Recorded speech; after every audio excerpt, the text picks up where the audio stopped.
How did communist ideology affect cinema? Have you ever wondered how a political system can shape the movies we watch? In countries where communist ideology took root, cinema transformed into a powerful tool for education and propaganda. The impact of this ideology on film production, content, and purpose is fascinating and complex.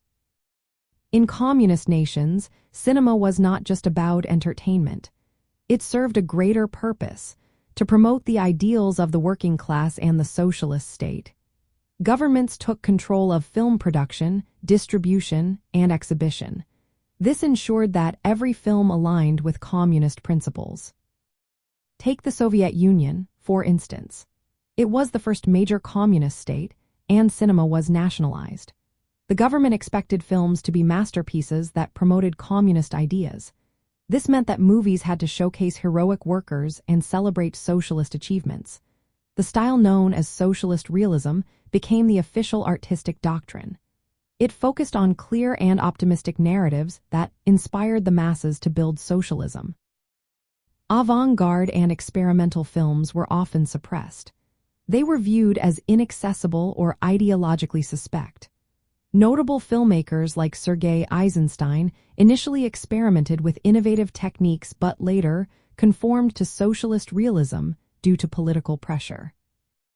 The themes of these films were also heavily influenced by communist ideology. They often portrayed class struggle and the triumph of socialism over capitalism. Individualism was downplayed, and films that criticized the regime were censored or banned. For example, films that depicted poverty as a social issue were not allowed. Communist states also controlled foreign films. They wanted to prevent ideological contamination. However, some foreign films were screened, often edited to remove undesirable content.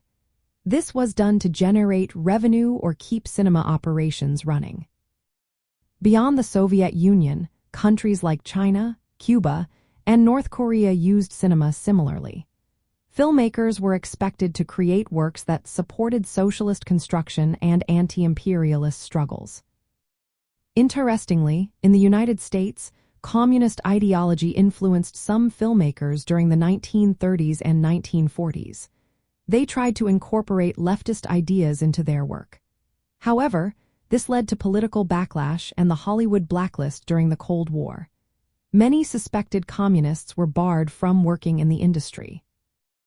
In summary, communist ideology transformed cinema into a state-controlled medium focused on advancing socialist values.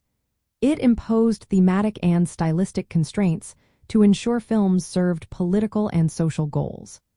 This approach reflected the broader aim of using culture to build and sustain a socialist society.